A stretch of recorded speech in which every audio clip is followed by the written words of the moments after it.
Vale, pues ¿se me oye? No hace falta que coja el micrófono. Pues buenos días a todos.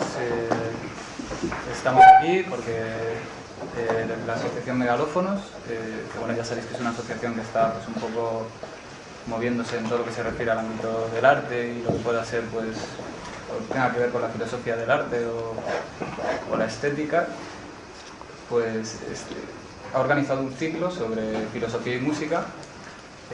Bueno, hemos ido invitando a una serie de filósofos que nos parecían relevantes a la hora de tener que decir algo, si acaso, sobre el tema, ¿no?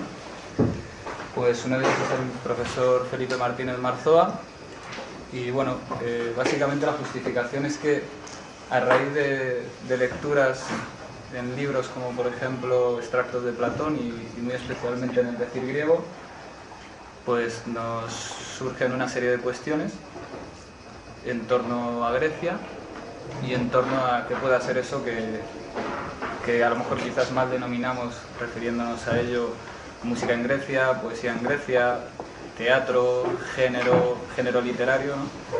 Entonces toda esa serie de cuestiones al final cristalizan en unas preguntas que le enviamos a Martínez Marzoa, invitándole a que venga a contarnos, pues en la medida de lo posible, un poco más, a desarrollar un poco más ese tema que se habla en esos libros, ¿no? Entonces, bueno, pues se agradece a la facultad que apoye estos proyectos y, bueno, muy especialmente al profesor Felipe Martínez Marzoa por haber aceptado la invitación, porque para nosotros pues es un honor tenerle aquí y más aún hablando de un tema que especialmente a nosotros en nuestra asociación pues nos interesa mucho.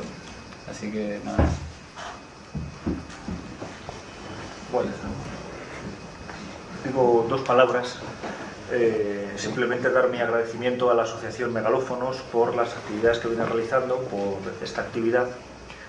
Y bueno, pues porque esto sea el inicio de una serie de conferencias que consideramos relevantes y el inicio de una serie de una programación que tiene que ver con la filosofía de la música, que consideramos de interés para esta facultad. Y también son actividades que quizá no se hacen formalmente en los departamentos, bueno, porque es un área pues que quizá ahora mismo no tiene el suficiente número de especialistas en la facultad. Entonces, bueno, pues está bien que se haga cargo esta asociación de estas actividades. Tenéis el apoyo del decanato, máximo apoyo, máxima gratitud. Y, por supuesto, animaros a todos para que colaboréis en la medida de vuestras posibilidades y también aprovecho la oportunidad para deciros que el vicedecanato de alumnos está abierto, tiene las puertas abiertas para recibir propuestas, sugerencias de actividades que puedan completar la formación en esta facultad. De nuevo, en nombre del decano y en mi propio nombre, pues doy las gracias al profesor Felipe Martínez Marzoa, que para muchos de nosotros ha sido una referencia en nuestra carrera universitaria. Me siento muy ilusionado de tenerlo aquí, tan cerca de mí, así que muy agradecido, muchísimas gracias por venir.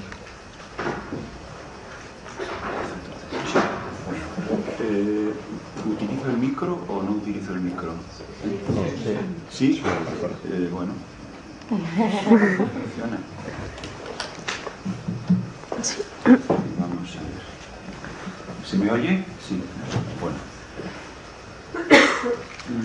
Bueno, ante todo, naturalmente, muchísimas gracias. Bueno, en primer lugar, como lo más inmediato, por estas presentaciones que, como tantas veces ha ocurrido ya en esta casa, pues me abruman hasta tal punto que ya ni lo digo, ¿no?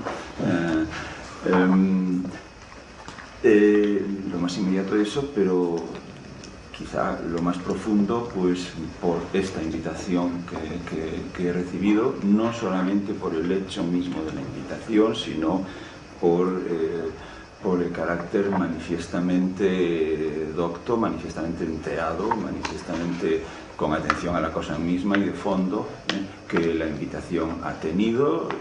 Esa invitación ha ido acompañada pues de un email que debo tener por aquí impreso, en el que se decían una serie de cosas que de alguna manera pretendían definir las inquietudes que motivaban por parte de la asociación que me invita esta invitación.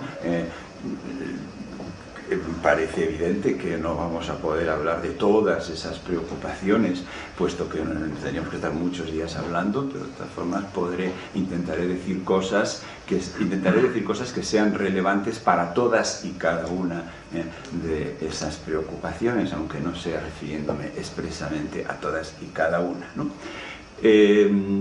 Aunque no sea yendo una por una, simplemente procuraré que lo que digo en el fondo tenga que ver con todas ellas, ¿no?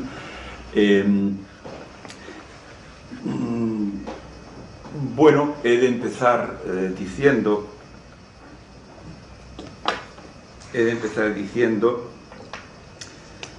que, bueno, yo no soy musicólogo, ni siquiera músico en un sentido específico del término.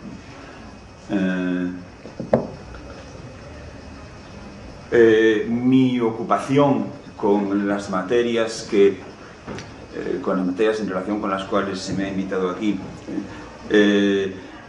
procede, pero además procede no por una mera extensión, sino por necesidad interna, es decir, porque evidentemente no he tenido más remedio que ocuparme de esas materias, ocupándome de las cosas de las que en principio me ocupo, ¿no?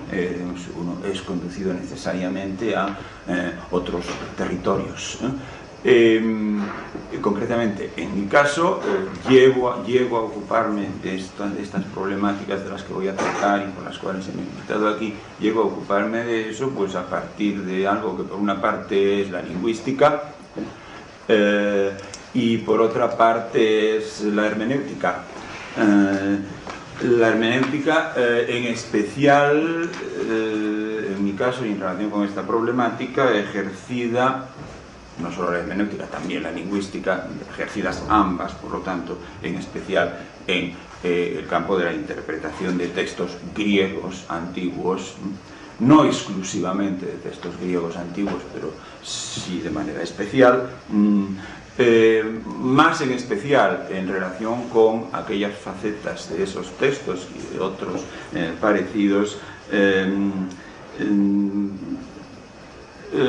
que nos ponen en conexión con cuestiones, con interpretandos que, si bien a nosotros llegan como textos,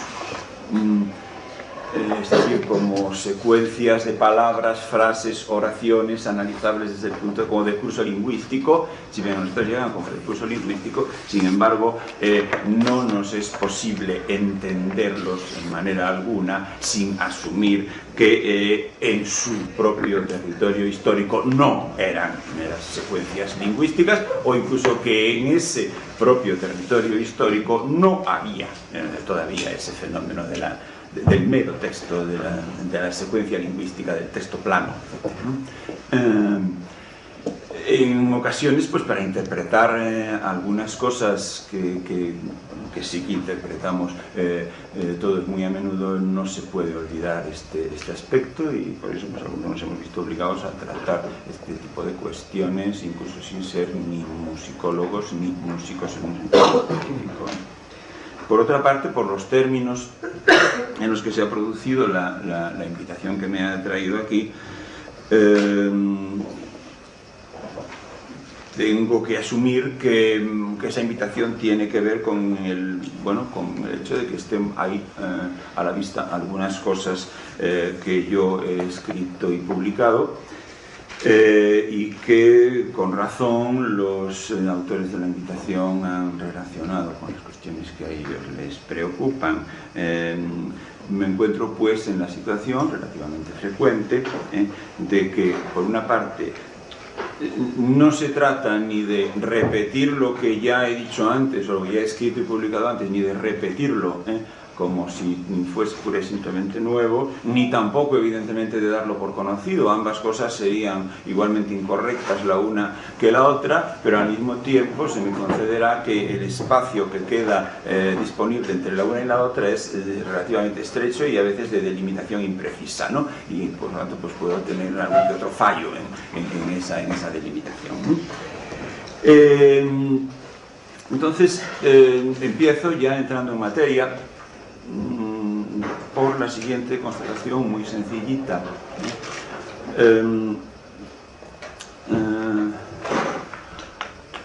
Bueno, cuando aprendemos o enseñamos griego o trabajamos con textos griegos, por lo menos aquellos que nos preocupamos de hacer en general las cosas lo mejor que se pueda, ¿no?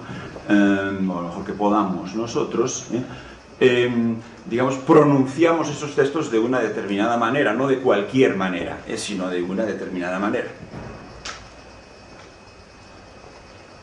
Tenemos una pronunciación escolar que estimamos la correcta de esos textos, ¿no? Incluso a veces, pues cuando está en nuestro trabajo el hacer correcciones, pues corregimos si alguien pronuncia de una manera que no es la aceptable, por ejemplo, ¿no? Por tanto, tenemos un patrón de pronunciación de esos textos, una pronunciación escolarmente correcta.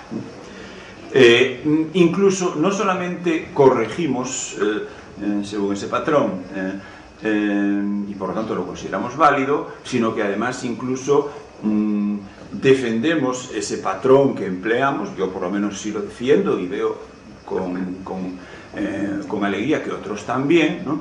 Defendemos ese patrón de pronunciación escolar correcta frente a otros que históricamente se han dado incluso en fecha no muy antigua, en fecha incluso vamos, dentro de eso que llamamos la recepción moderna o tardomoderna de textos griegos, ¿no? Defendemos ese patrón frente a otros que ha habido, ¿no?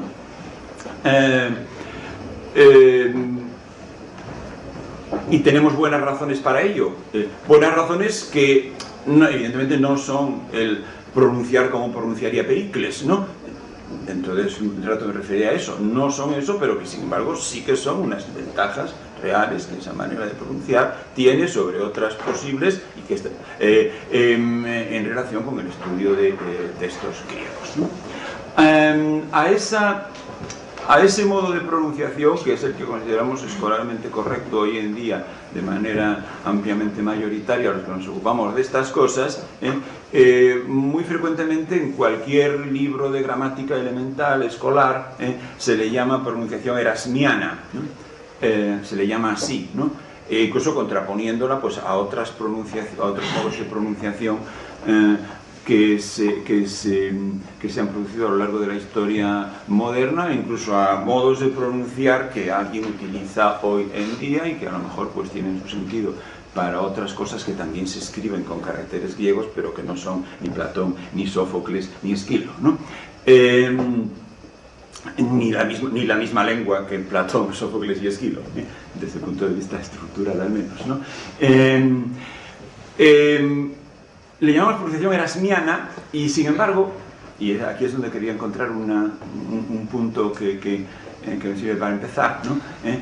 Sin embargo, si uno va al texto de Erasmo, que se invocaría con esta denominación de pronunciación erasmiana, a ese diálogo de Erasmo sobre la pronunciación correcta del discurso griego y latino, ¿no? Pues se puede encontrar como un pequeño chasco, ¿no?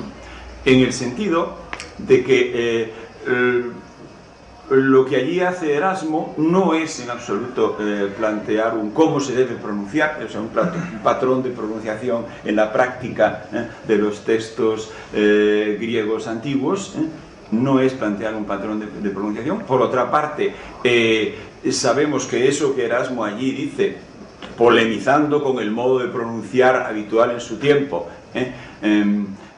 que eso que Erasmo dice, pues él personalmente no lo llevaba a la práctica, es decir, él pronunciaba como se pronunciaba habitualmente en su tiempo, que no era erasmianamente, que no era lo que nosotros llamamos erasmianamente, ¿de acuerdo? Y aún así, resulta que esa denominación de pronunciación erasmiana pues no por eso es gratuita ni arbitraria, sí tiene su razón de ser, puesto que es verdad que algunos de los distanciamientos, que Erasmo formula en ese escrito, algunas de las diferencias que establece de la pronunciación antigua frente a la pronunciación usual en su tiempo, frente a la pronunciación de los humanistas y de los eruditos bizantinos emigrados a Occidente, todo eso que a fin de cuentas era la que empleaba también él, ¿no? Esas diferencias que Erasmo establece, pues es verdad que después, algunas de ellas, subrayo algunas de ellas, después, a lo largo de los siglos siguientes, pues sí se fueron incorporando algunas, es decir, aquellas que eran, digamos, posibles. Aquí es donde vamos a tropezar con el concepto que tiene, porque algunas no lo eran, ¿no? Algunas no eran posibles, ¿no? Pero las que eran, digamos, posibles, las que eran efectivamente incorporables, sí se fueron en el curso de los siglos siguientes incorporando, por ejemplo, la supresión de aquello que llamaban el itacismo, que era pronunciar toda una serie de secuencias gráficas muy diversas, unas de otras como I, por ejemplo, la eta, ¿no? La supresión de eso, pues, y otros elementos más de lo que Erasmo decía, pues sí se fueron incorporando a la pronunciación escolar, y por lo tanto, pues sí que es verdad que la pronunciación escolar defendida hoy en día en general por los filólogos sí que tiene algo de erasmiana, en este sentido, se han utilizado algunos de esos elementos, que Erasmo consideraba como diferencias de la pronunciación antigua frente a la pronunciación habitual en su tiempo, que sigue siendo habitual entre algunas gentes, incluso puede ser que lo sea hoy entre algunas, ¿no? Algunas, ¿no? Es decir, se incorporan a la pronunciación escolar algunas de esas diferencias que Erasmo detecta entre cómo se pronunciaría seguramente en la antigüedad griega, cómo se pronunciaría en época clásica, digamos, y cómo se pronuncia en su tiempo. Algunas se incorporan, otras en cambio no. Otras en cambio no se incorporaron. Y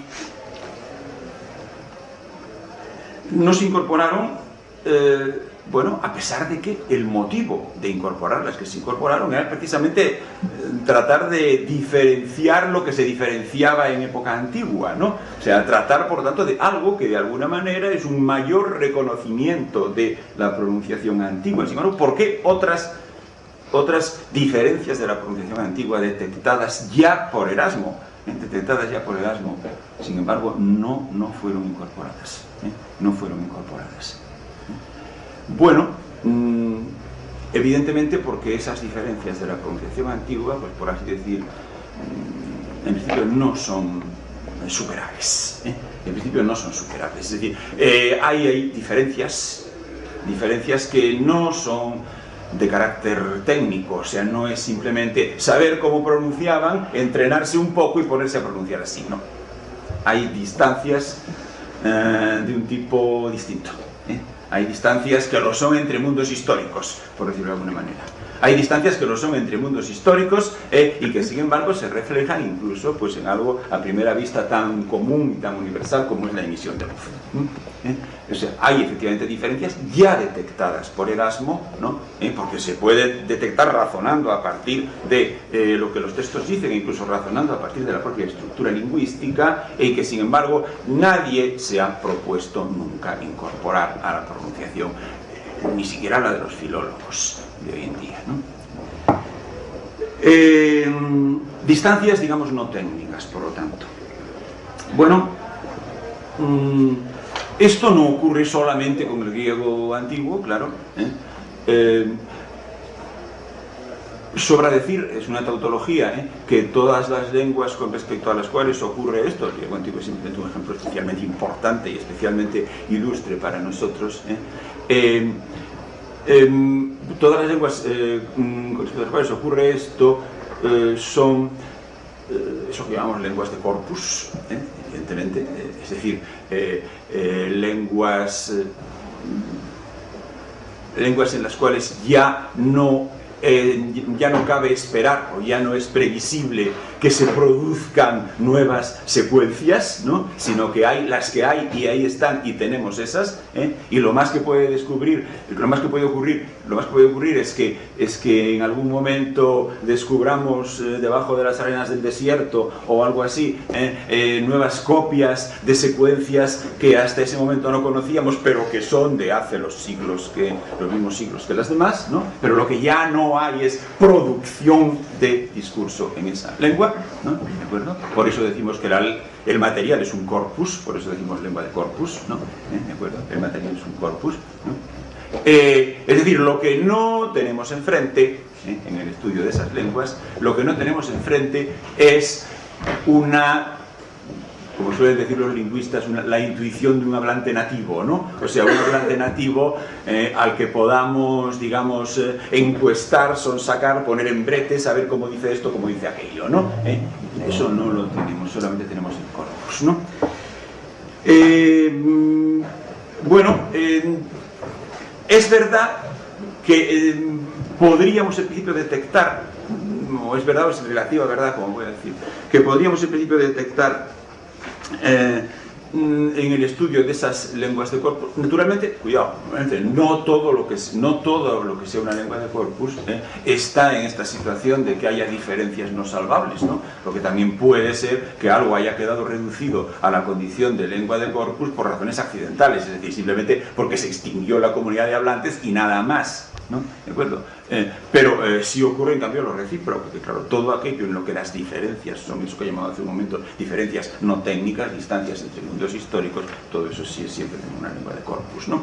Bien, se suele decir, o por lo menos tiene cierto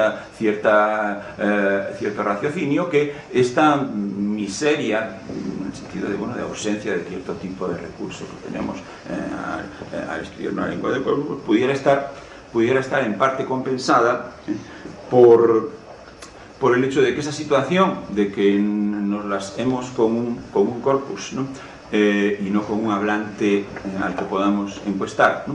Que esa situación, digamos, no favorece algo que de todos modos se debe evitar incluso con las lenguas que no son de corpus, que es el dar como presunta definición de una entidad lingüística una descripción material o física de su realización. Eso no es una definición de una entidad lingüística y además eso es un imposible, es decir, que la realización física puede cambiar de una manera en principio ilimitada, sin que eso modifique el sistema lengua, ¿no? Todo depende de cómo al cambiar una cosa cambien también las demás, ¿no? Pero que el sistema se mantenga, ¿no? Por lo tanto, es erróneo en todos los casos, no solo en las lenguas del corpus, sino en todas, el dar como definición de una entidad lingüística una descripción material de su realización. Ponga usted así la boca, bien. Eso es erróneo en todos los casos.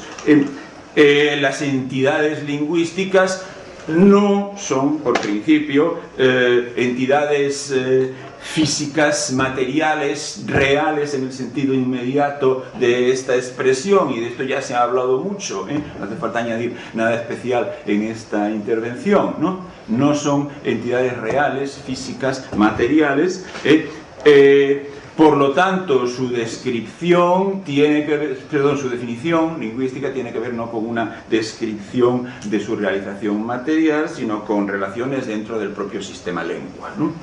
Entonces, bueno, pues podría pensarse en la situación de las lenguas de corpus en donde la realización material es algo que al menos en gran parte no hay, o sea, que no pronunciamos, o sea, pronunciamos de una manera que es mejor que otras, pero no pronunciamos como pronunciaría Pericles, ¿no?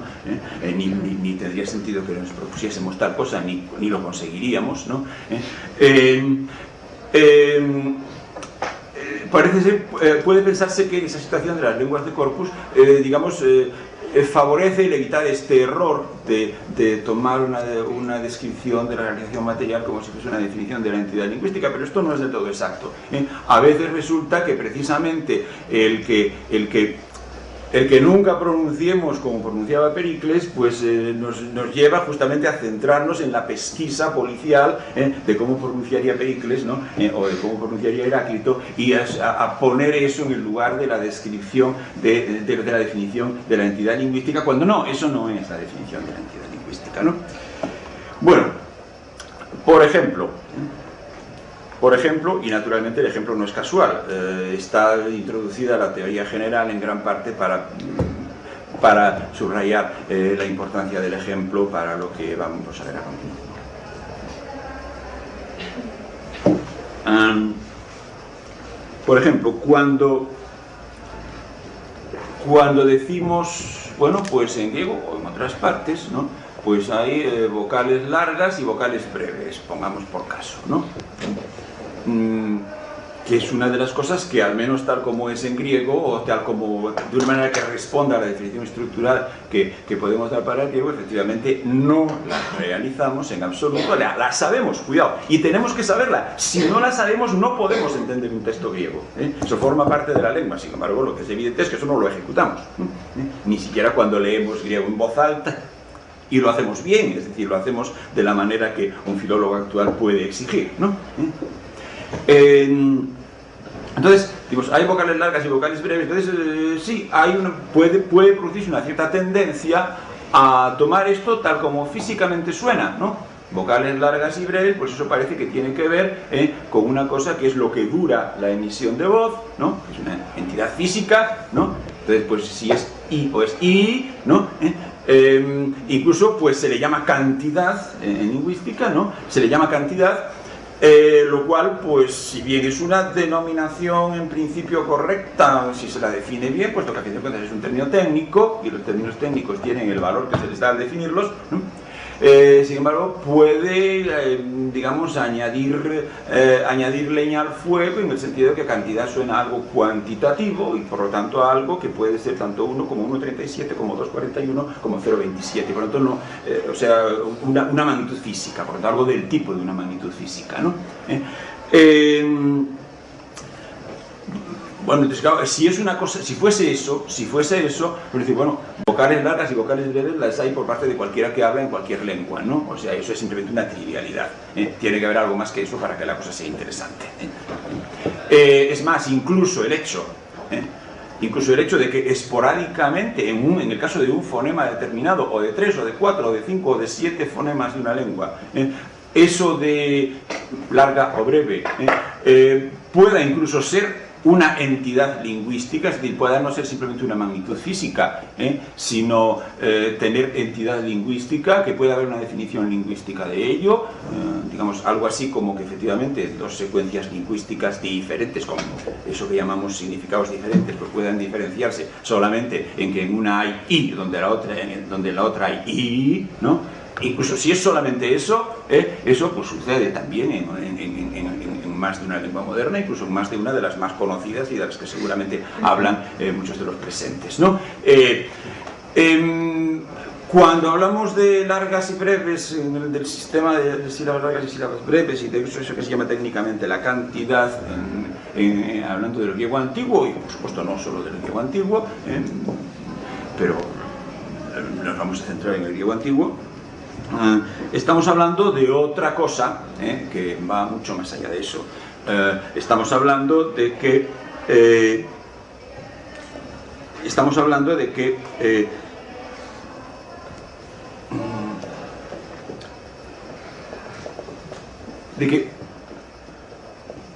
todo un tipo determinado de fonemas, a saber, los que llamamos vocales, ¿no?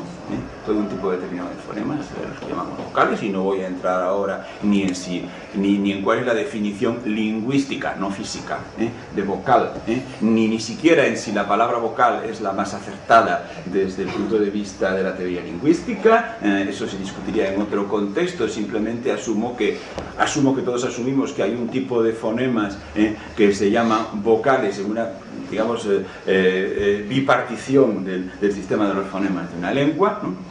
Entonces, que los fonemas llamados vocales, digamos, están, en griego esto sí que ya no ocurre, por ejemplo, en lenguas modernas, están en griego, digamos, exhaustiva y unívocamente, exhaustiva, unívoca y sistemáticamente divididos en largos y breves. Exhaustivo quiere decir aquí que en cualquier punto de la cadena donde hay uno de esos fonemas, pues hay la caracterización como larga o breve. En cualquier punto de la cadena, eso es lo que quiere decir lo de exhaustivo, ¿no? O sea que no hay, por ejemplo, situaciones neutras, ¿no? O lo uno o lo otro. Lo de que no hay situaciones neutras tiene que ver, por lo tanto, también con el segundo calificativo que le he puesto, unívocamente, exhaustivamente, unívocamente, todos los fonemas de ese tipo están ubicados en esa contraposición, todos en cualquiera de sus apariciones, en cualquier punto de la cadena, ¿no? En cualquier punto de la secuencia, lo están además de manera unívoca, es decir, está unívocamente determinado si esto que hay aquí es una vocal larga o es una vocal breve, y he dicho también sistemática en el sentido de que efectivamente esa distinción, no solo esa distinción, sino los detalles de su realización pertenecen de pleno a eso que he llamado el sistema lengua. Es decir, utilizando una distinción que a algunos quizá les resulte familiar y por lo tanto pues la utilizo, aunque quizá no sea igualmente familiar para todos, son lengua y no habla. Son lengua y no habla, es decir, son estructura, sistema y no mera realización material de una estructura. Son lengua y no habla. Hay eso, es decir, en todo punto donde hay un fonema de ese tipo, pues o es largo o es breve y solo una de las dos cosas. Hay además el que dada esa caracterización de cada fonema vocal, dada esa caracterización y dada la secuencia de fonemas vocales y los que no son vocales, dada la secuencia de fonemas, se produce según ciertas reglas una división de la secuencia en sílabas, y además se produce una caracterización ahora ya no de las vocales sino de las sílabas mismas como largas o breves. Es decir, las vocales no son largas o breves en virtud de unas reglas, sino que una vocal sea larga o breve es cuestión no de reglas, sino de qué fonema hay en tal punto de la secuencia. Es decir, si ahí hay una I larga o una I breve, por ejemplo, ¿no? De qué fonema hay en cada punto de la secuencia. Ahora bien, una vez dado qué fonema hay en cada punto de la secuencia, entonces hay ciertas reglas, ahora sí, reglas, que dividen en largas y breves ya no las vocales, sino las sílabas. Las sílabas, ¿de acuerdo? Esto es el sistema, ¿no? Hay algo más todavía, que forma parte del sistema y que lo hace todavía, digamos, menos trivial,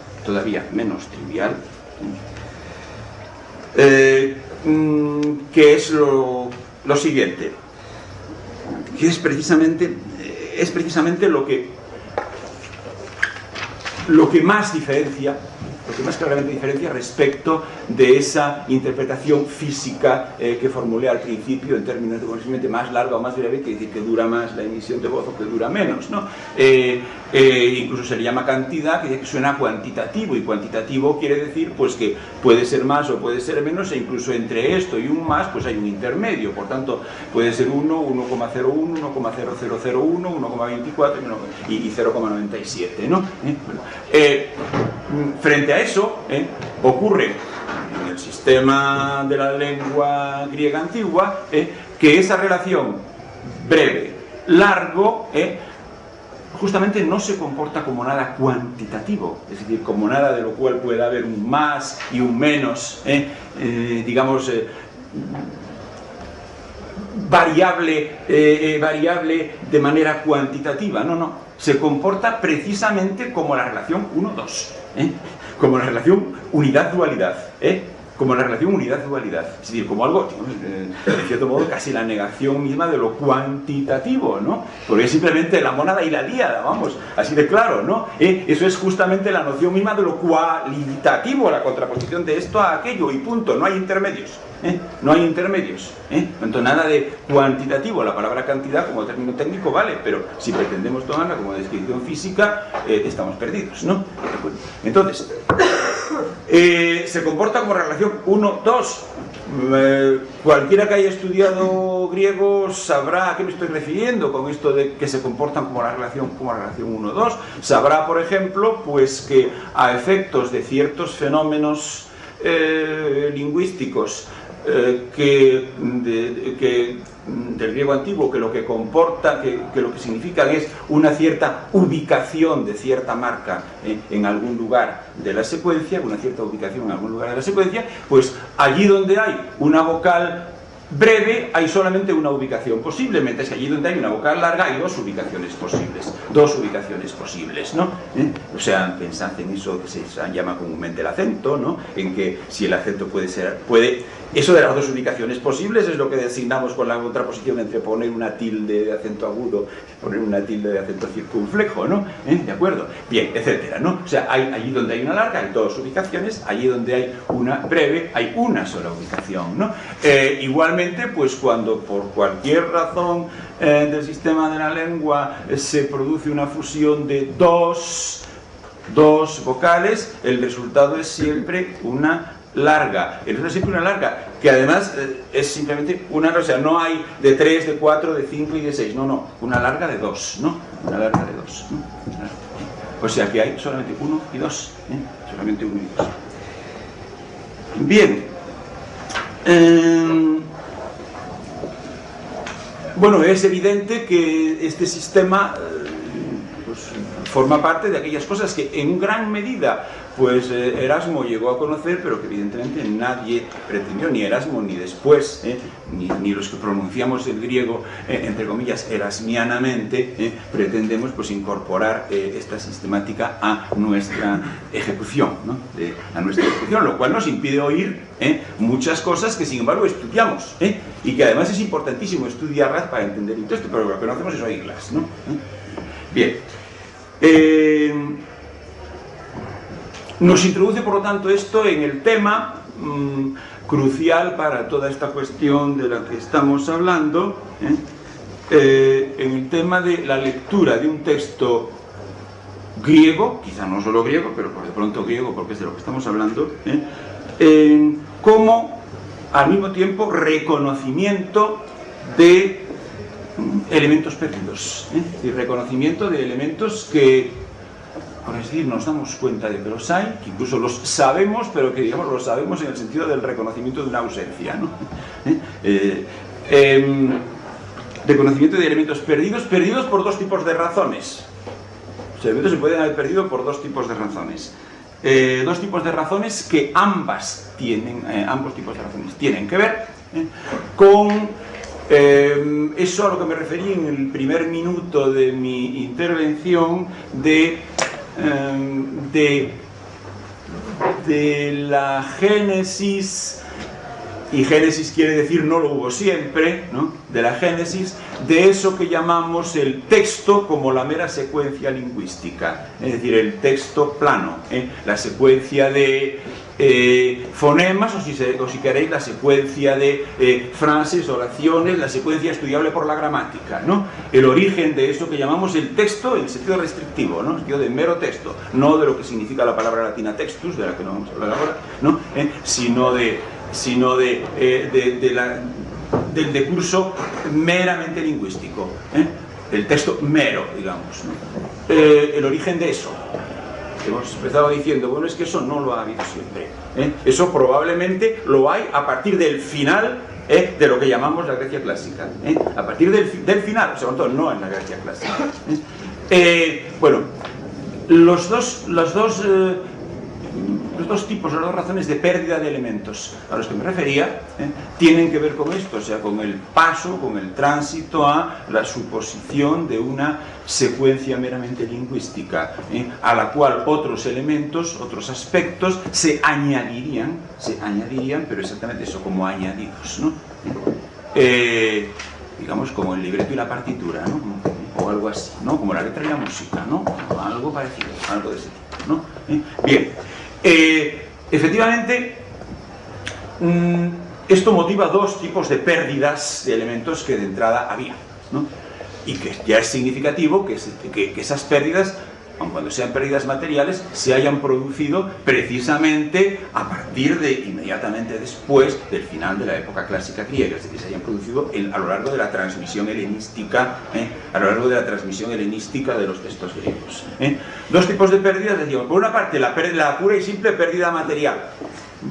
La pura y simple pérdida material, es decir, simplemente no ha llegado atestiguado a nosotros nada que no sea el texto plano, el mero texto, la secuencia de oraciones, la secuencia estudiable por la gramática. Es decir, para nosotros las odas de Píndaro son textos, pero Píndaro no era alguien que componía un texto. Cuidado. Píndaro era alguien que ponía a un determinado conjunto de gentes a moverse de una determinada manera, ¿no? Y de eso formaban parte, entre otras cosas, lo que a nosotros ha llegado como palabras, textos, secuencia lingüística. Pero Píndaro se hubiera asombrado muchísimo, no se le hubiera podido nunca pensar que alguna vez sus odas iban a ser un texto. Bueno, entonces, por una parte, pérdida material. Es decir, lo cierto es que de ningún texto griego de época clásica o arcaica, conocemos algo de esos elementos que no eran la secuencia lingüística estudiable por la gramática, algo de eso que nosotros llamaríamos pues la melodía o la fijación de la melodía o los movimientos del coro o algo así. Es decir, sabemos mucho acerca de cómo era en general eso, pero lo que no tenemos es lo que podríamos llamar el equivalente a la partitura de tramo alguno de cierta extensión anterior a final de época clásica. O sea, pérdida física, pero claro, la pérdida física presupone primero que aquello que se va a perder sea diferenciado de aquello que no se va a perder, ¿no? O sea, no podría haberse producido la pérdida física si no se hubiera producido la ruptura entre lo uno y lo otro, es decir, la selección del elemento texto frente a lo demás que se añade a él, ¿no? Solamente como consecuencia de esta segregación se ha producido la pérdida física de uno de los términos. Eso era el primer tipo de pérdida física, pero pérdida física no inocente, digamos, ¿no? Un segundo tipo es algo que tiene mucho que ver precisamente con lo que hemos dicho antes del sistema de las vocales largas y breves y las sílabas largas y breves. Algunos elementos de eso que no es lo estudiable por la gramática, de eso que no es la secuencia lingüística, sin embargo es imposible que se pierdan sin que se pierda el texto mismo, porque digamos son elementos que no, digamos que juegan con o que consisten en determinaciones de características de la propia secuencia lingüística sin cuyo conocimiento esta no se entendería. Estoy pensando, por ejemplo, en el ritmo. Por eso he dicho la melodía, he dicho los movimientos del coro, pero no he dicho el ritmo. ¿Qué pasa con el ritmo? ¿Se perdió? Bueno, en cierto modo es imposible que se haya perdido del todo, porque el ritmo juega precisamente con la alternancia de sílabas largas y breves, a la que me he referido hace un momento, ¿no? Y ya he explicado que eso de sílabas largas y breves se deriva, según reglas, de vocales largas y breves, y que vocales largas y breves, con esa sistemática que indiqué, es algo que forma parte de la lengua y no meramente del habla, que forma parte del propio sistema lengua y no meramente de su realización material, y por lo tanto es algo sin cuyo conocimiento sencillamente el texto no se podría entender, no se podría leer. Por lo tanto, si lo leemos, es que los elementos con los que juega el ritmo no se han perdido del todo. Puede haber, como siempre hay, problemas de crítica textual, problemas de reconstrucción de la materialidad del texto, pero lo que no puede ser es que eso se haya perdido globalmente, porque si se hubiese perdido globalmente, los textos serían ilegibles. Serían ilegibles. En otras palabras, eso podemos no ejecutarlo, como ya he dicho antes, y de hecho no lo ejecutamos. Podemos no ejecutarlo, de hecho no lo ejecutamos, pero lo que no podemos hacer es no saberlo. Si no lo sabemos, simplemente no sabemos griego y no entendemos los textos. Simplemente, ¿no? ¿Qué pasa entonces? Bueno, pues pasa que eso, con dudas, como ya he dicho, con dudas, porque el análisis métrico a veces es muy problemático y a veces es muy trabajoso, con dudas, pero en principio sí que lo conocemos. Ahora, ¿qué quiere decir que lo conocemos? Puesto que a fin de cuentas la ejecución de las sílabas largas y las sílabas breves se ha perdido, ¿no? Se ha perdido. ¿Qué quiere decir entonces que lo conocemos? Pues quiere decir que podemos poner unas rayitas, unos signos que significan sílaba larga o vocal larga y otros signos que significan sílaba breve o vocal breve y constatar así de una manera cuasi matemática, mediante cálculo, ciertas regularidades. Pero lo que no hacemos es oírlo. ¿Está claro? O sea, el ritmo lo conocemos, pero no lo calculamos, pero no lo oímos. No lo oímos ni siquiera cuando pronunciamos griego en voz alta y lo hacemos en la manera en que un filólogo se exige hacerlo, ¿no?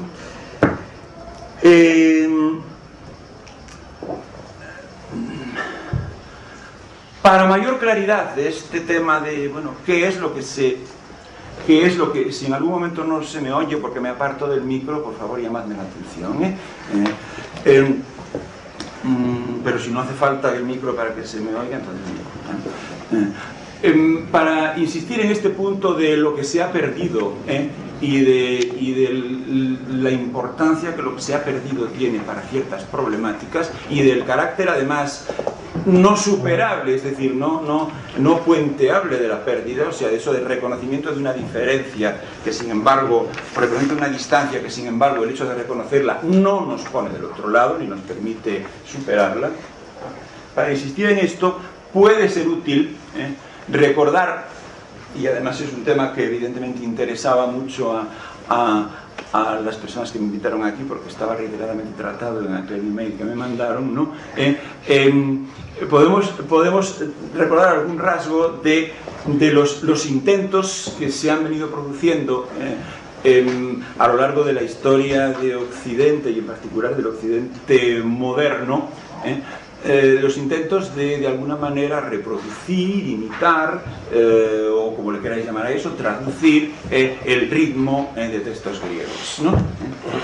O sea, esos intentos son variopintos, o sea, son de muy diferente carácter y no vamos a entrar aquí a discutir la valía o la no valía de cada uno de ellos. En todo caso, todos los intentos a los que implícitamente me estoy refiriendo, todos ellos tienen algún interés. Tienen algún interés desde el punto de vista de la literatura en la propia lengua de llegada, ¿no? En la propia lengua en la que se hacen esos intentos de imitación o de traducción o algo parecido. Tienen algún interés, pero ¿qué interés? Eso ya es otro asunto. O sea, una cosa es que tengan algún interés y otra cosa es que nos hagan oír el ritmo griego. Esto ya es otra cuestión, ¿no? Completamente distinta. O sea, una cosa es que tengan algún interés y otra cosa es que tengan algo que ver con el ritmo del griego, ¿no? En todo caso, en este momento solamente me importa una cosa para la continuidad de mi exposición. No me voy a alargar demasiado. Evidentemente, para reproducir esos ritmos en una lengua, por ejemplo, moderna, ¿no? Es preciso atribuir a algo de la lengua de llegada, el carácter de homólogo de lo que en griego sería una sílaba larga, y a algo de la lengua de llegada el carácter de homólogo de lo que en griego sería una sílaba breve. Fijaros que solo digo homólogo, no estoy pidiéndoles que se tenga que parecer en nada, está claro, estoy pidiendo simplemente un isomorfismo que se llama, nada más, no ningún parecido, sino simplemente eso que se llama un isomorfismo, es decir, que de alguna manera pudieran ser realizaciones diferentes de una misma estructura, ¿no? Entonces, hace falta eso, establecer un homólogo. Entonces, yo no digo que no consigan establecerlo, cuidado, solamente me interesa un rasgo ahora, que es el siguiente. Todos esos intentos tienen en común el que en una medida u otra, de una manera u otra, echan mano de un fenómeno de la lengua, en este caso de la lengua de llegada, de un fenómeno consistente, digamos aproximadamente, y sin entrar en detalle en discusiones sobre la definición lingüística, consistente en que, bueno, pues hay algo en nuestras lenguas propias, hay algo en nuestras lenguas propias que en principio marca o destaca de alguna manera una sílaba de cada palabra. en principio una de cada palabra, o sea, independientemente de que luego pues haya palabras átonas, palabras proclíticas e enclíticas y todas estas cosas que habría que discutir, o nunca habría que discutir el concepto de palabra, pero vamos, en principio una sílaba de cada palabra resulta marcada, destacada de alguna manera, ¿no? Fijaros que estoy evitando las descripciones físicas, o sea, no estoy diciendo si esa marca consiste en que se pronuncia más fuerte, o sea, mayor intensidad, mayor volumen, ¿no? No estoy diciendo eso, estoy evitando adrede, porque he dicho al principio que eran impertinentes, ¿no?, las descripciones en términos físicos. Simplemente una sílaba de cada palabra tiene una marca, ¿no? No entro en si es intensidad del sonido, en si es tono o qué demonios es, ¿no? Una sílaba de cada palabra tiene una marca.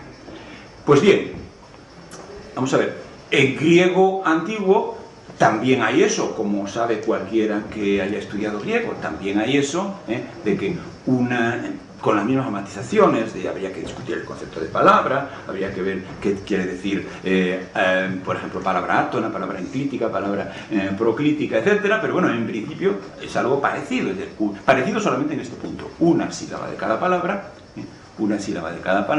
tiene una marca. Vamos a llamarle el acento simplemente para abreviar la expresión, pero que nadie interprete detrás de acento algo de algún significado físico determinado, ¿no? También para el griego evito las descripciones físicas, simplemente una sílaba de cada palabra, ¿no?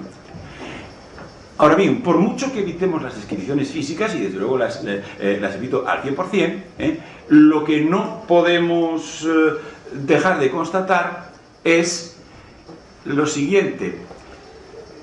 Hay una diferencia fundamental, o sea, vamos a ver, esos intentos de reproducción en una lengua de las nuestras, del ritmo griego, atribuyen algún papel, aunque variable según qué intentos sean, ¿no? Algún papel, alguna relación, digamos, alguna relación a esa marca acento, atribuyen alguna relación a esa marca acento con el hecho, atribuyen alguna relación a esa marca acento con el hecho de que la sílaba en cuestión sea larga o sea breve. Atribuyen alguna influencia, alguna incidencia, sea porque consideren como largas precisamente las sílabas acentuadas, o sea de otra manera, pero sí que atribuyen alguna relación al acento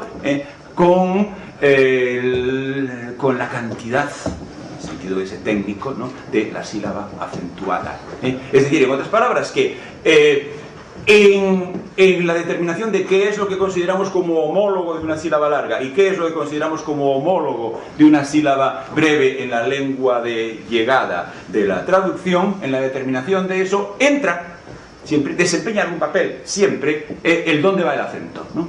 El dónde va el acento, ¿no? O sea, tiene algo que ver, que eso dependerá de cada particular traductor, que eso dependerá de cada particular traductor, pero siempre tiene algo que ver el que la sílaba en cuestión tenga el llamado acento prosódico o no tenga el llamado acento prosódico. Siempre tiene algo que ver. En griego no tiene nada que ver.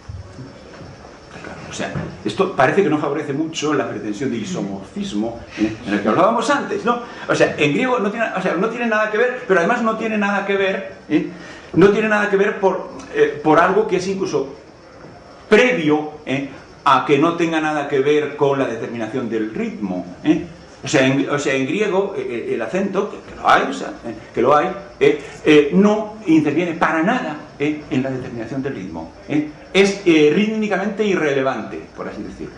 El acento es rítmicamente irrelevante. Cuando, por el contrario, hemos quedado en que en las lenguas esas de llegada de esas traducciones, el acento siempre es, de una manera u otra, rítmicamente relevante, ¿no?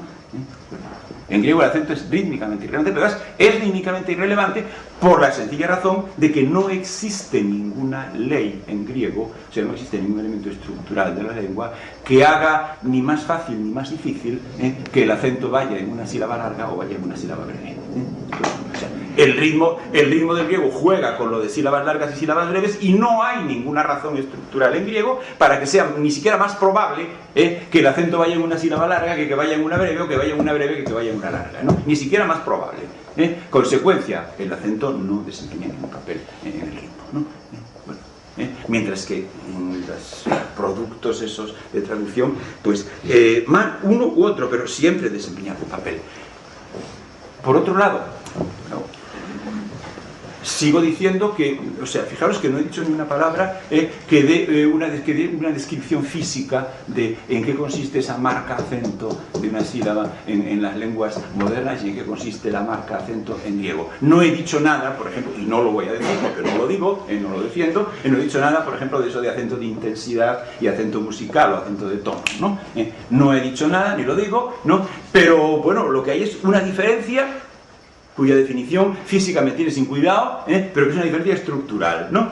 Que es el tipo de relación que tiene o que no tiene con la secuencia de cantidades, ¿no? El tipo de relación que tiene o que no tiene con la secuencia de cantidades y, por lo tanto, la relevancia o no relevancia rítmica, ¿no? Bueno, eso sí es una diferencia. En ese sentido, aquí creo que importante añadir algo, aunque he dicho que estaba ocupándome del griego, pero considero importante añadir algo en relación con alguna lengua más, porque, bueno, pues porque se verá que en efecto es importante. Vamos a ver, en este punto, el griego, en este punto de la no vinculación, del acento a mayormente sílaba larga o mayormente sílaba breve, el griego iría en la misma línea que, por ejemplo, una cierta etapa primitiva del antiguo indio, es decir, el védico y una etapa primitiva del sánscrito, en donde efectivamente pues también hay un acento que no tiene vínculo o afinidad de ningún tipo con la cantidad de las sílabas. Es incluso, si queréis, esto no más real, pero sí más ostentoso que en griego, por el hecho de que en griego lo que sí hay es, como muchos sabréis, una cierta limitación de las posibles posiciones del acento, no por supuesto en función de la cantidad de la sílaba que lleva el acento, pero sí en función de la cantidad de la última sílaba o de la última vocal de la palabra, ¿no? Cuando en sánscrito muy antiguo y en védico no hay ni eso, el acento es completamente libre, ¿no? Es completamente libre. Por lo tanto, bueno, en ese sentido estamos en ambos, tanto en antiguo indio, o sea, védico y sánscrito, primera etapa, como en griego, por así decir, a años luz de que el acento sea un factor a favor de que la sílaba acentuada sea o bien larga o bien breve, cualquiera de las dos cosas, ¿no? Se podría hablar de una situación, y casi es por eso por lo que he citado el tema, ¿no? De una situación a la que no sé si me atrevo a llamar intermedia, quiero decir intermedia entre esa situación del griego, del antiguo, o del védico, del sánscrito y el sánscrito antiguo, entre esa situación y la nuestra, o sea, la de nuestras lenguas, o la que está asumida en esos intentos de traducción a los que me refería hace un momento. Y que podemos llamar quizá intermedia, que es que sí que hay una cierta afinidad, entre una de las dos cantidades, concretamente larga, ¿no? Y el acento, pero en el sentido no de que el acento determine la cantidad, sino de que la secuencia de cantidades determina el acento de una palabra. Es decir, la secuencia de cantidades se mantiene, es la que es independientemente del acento, pero es ella la que determina dónde ha de ir el acento. Y lo termina favoreciendo, aunque no de manera incondicional, pero sí favoreciendo el que vaya sobre una sílaba larga. Eso es lo que ocurre en la regla que seguramente muchos conocéis del latín, la regla de acento del latín clásico, y que tiene la misma estructura lógica que la regla de acento que hay en el sánscrito clásico, es decir, no en el muy antiguo del que he hablado antes, que es algo del tipo de si la penúltima sílaba de la palabra es larga, entonces ahí va el acento.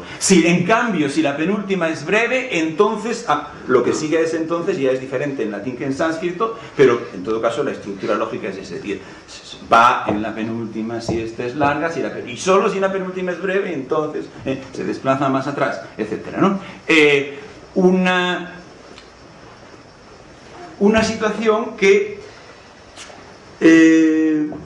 vamos a ver, no me he atrevido del todo a llamarla intermedia, pero sí que algo tiene de intermedia por lo siguiente, la situación nuestra, es decir, aquella en la que el acento cuenta para que las sílabas sean largas o sean breves. O sea, esa situación que es asumida incluso en los intentos de traducción a los que me refería antes, la situación nuestra. Bueno, es evidente que esa situación, en definitiva, lo que hace es abolir la cantidad como elemento lingüístico independiente, puesto que la hace depender de la posición del acento. Es decir, si esa situación, digamos, se produce de manera consecuente, entonces ya no hay dos fenómenos distintos como si hay en griego, que son la cantidad y el acento, sino que hay uno solo del cual es una consecuencia del otro, ¿no? ¿Está claro? Es decir, esa situación, digamos, aboliría, de hecho hace que en efecto la cantidad sea en general un elemento no relevante, ¿no? ¿De acuerdo? Porque no relevante no en el sentido de que no exista, sino en el sentido de que no tiene entidad propia, ¿no? No tiene entidad propia. De duplicar, geminar, reforzar o algo así la sílaba acentuada frente a las otras, es decir, digamos, la hace pasar de 1 a 2 o algo parecido, ¿no? Y por lo tanto sí que habría que ponerle algún adjetivo que caracterizase ese tipo de acento frente a, por ejemplo, el del griego, que no tiene en absoluto ese tipo de efecto, habría que decir, pero sí, acento dinámico se dice a veces, ¿no? El nuestro es acento dinámico, el del griego no, en cambio, por ejemplo, ¿no? Por ejemplo, la palabra es lo de menos. Entonces, puesto esto así, está claro que esa situación que he descrito como la del latín clásico, la del sánscrito clásico, lo que plantea es una especie de compromiso, a entender, una especie de compromiso, es decir, de cómo hacer, digamos, cómo hacer que la cantidad sí tenga una afinidad con el acento y el acento con la cantidad, pero sin abolir, sin que esto lleve a la desaparición de la cantidad.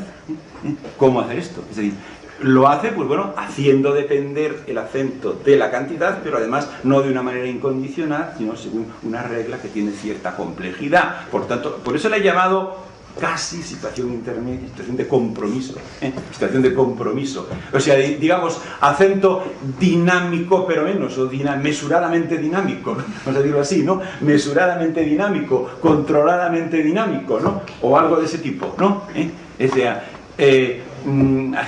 bueno, algo de ese tipo, ¿no?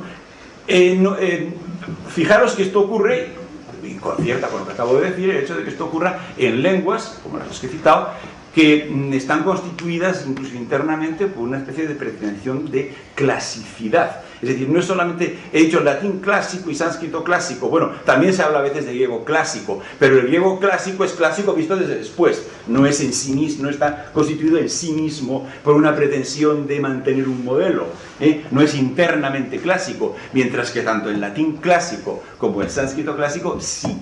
Son lenguas que comportan una pretensión de conservar cierto vínculo, por decirlo de alguna manera. De ahí de ahí que me parecía llamarle controlado, mesurado, etc. Sobre todo si además añadimos en la misma línea que ese mismo tipo de regla de acento, no la misma regla, pero ese mismo tipo, o sea, si tal sílaba es larga, esa lleva el acento, y si no, el acento pasa, ¿no? Eso mismo, una regla de ese mismo tipo, ocurre también en árabe clásico, ¿no? También clásico, también es clásico, ¿no? ¿De acuerdo? Bien, entonces,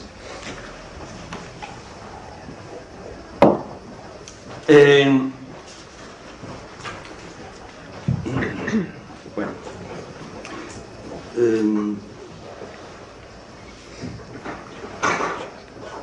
bueno, entonces, todo esto que he dicho hasta ahora voy a tratar de acortar un poco lo que estaba tratando de decir, porque si no me doy cuenta de que me estoy alargando demasiado.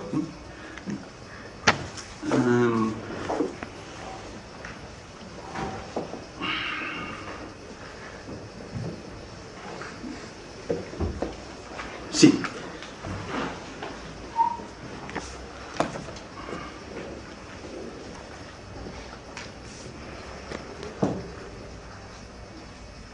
Todo esto que he dicho nos hace ver ese fenómeno de la cantidad, ese fenómeno de largo, breve,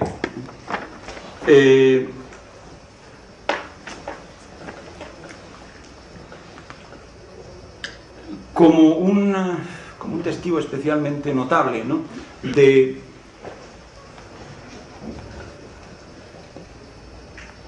una cantidad, incluso el número, 1 y 2, ¿no?, ¿de acuerdo? De una cantidad que, sin embargo, al mismo tiempo no es cantidad, ¿no? Al mismo tiempo no es cantidad, precisamente porque no tiene esa connotación inherente al sentido de lo cuantitativo, que es, digamos, el poder subdividir y subdividir, ¿no? O sea, poder considerar un más y un menos, ¿no?, sin límite alguno. Justamente ahí eso no lo hay, ¿no? ¿De acuerdo? Bueno, esto es una cuestión muy de fondo, porque el mismo problema hay en los equívocos que se plantean siempre que encontramos alusiones a algún sentido griego, por ejemplo pitagórico, se suele decir, del número, en relación con cosas como los comienzos de la física matemática o el arranque de la física matemática moderna, ¿no? En cierto modo, esas dos referencias a número y a cantidad, en cierto modo, son una lo contrario de la otra, aunque quizás sí la una tenga algo que ver con el que finalmente se haya de llegar a la otra, ¿no? Pero son justamente lo contrario, puesto que número en sentido griego, pitagórico o no, pero pitagórico también, desde luego, es, como decía al comienzo, justamente el colmo de lo cualitativo, es lo cualitativo mismo como tal, ¿no? O sea, la irreductible contraposición de esto a aquello, y por ahí siga usted, ¿no? ¿De acuerdo? Eso es, ¿no? Bueno, entonces, el colmo de lo cualitativo, por decirlo de alguna manera, ¿no? Claro que el que de todos modos, en eso de considerar en general la contraposición de esto a aquello, ¿no?, de esto a aquello, de la contraposición irreductible, bueno, pues a lo mejor sí ahí está de alguna manera el origen de que finalmente se vaya a parar en el número, en el otro sentido. ¿Hasta qué punto el considerar la contraposición cualitativa como la contraposición cualitativa no es precisamente el comienzo de la descualificación? En otras palabras, ¿hasta qué punto aquello de todo está lleno de dioses no es precisamente el comienzo de la fuga de los dioses? Esto lo expresa muy bien cierto argumento que hay por ahí, que se suele llamar, entre comillas, erístico, y a eso se da el sentido de que pudiera ser meramente un juego irresponsable, pero que no, que es un argumento extremadamente profundo, y que además aparece constantemente en toda la historia de la Grecia antigua, arcaica y clásica, que es aquello de, dado que la irreductible cualitativa diferencia de A con respecto a B es al mismo tiempo la irreductible cualitativa diferencia de B con respecto a A, resulta que es justamente la irreductible cualitativa diferencia lo que hace iguales a A y B. O sea, es decir, lo que los convierte en idénticos. Esto es, o sea, cuando se hace relevante en sí misma la diferencia cualitativa, entonces deja de ser diferencia cualitativa. Cuando se hace relevante en sí misma. Cuando no está meramente siempre ya supuesta, sino que, lo que decía de los dioses, ¿no? Cuando se dice todo está lleno de dioses, es porque los dioses se están escapando, ¿no? Eso es el mensaje de la huida de los dioses, ¿no? Bueno, entonces,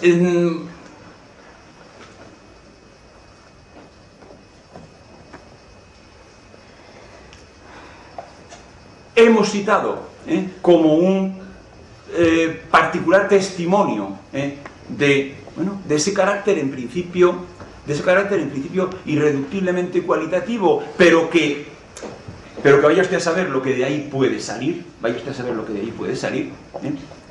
O sea, es decir, el hecho mismo de atender a ello, el hecho mismo de fijarse en ello, quizá precisamente lo que produce es la descualificación, ¿no? De modo que el hecho de considerar la distancia como tal, el que esto sea esto, es lo mismo que el que aquello sea aquello. El hecho de considerar la distancia como tal, precisamente convierte esa distancia en una distancia, por así decir, en abstracto y por lo tanto ya descualificada. Simplemente la distancia entre un A y un B. Por eso decimos A y B. Ya, incluso para formular el argumento tuvimos que emplear signos matemáticos, casi A y B, ¿no? ¿De acuerdo? Entonces, bueno, este proceso, este vuelco, este todo está lleno de dioses, como anuncio precisamente de la fuga de los dioses. Eso es de alguna manera el proceso de la Grecia arcaica y clásica. No en vano se ha dicho que eso de todo está lleno de dioses, pues es, por así decir, el acto fundacional de todo el proyecto griego, ¿no? Entonces, sí, es cierto que en el final,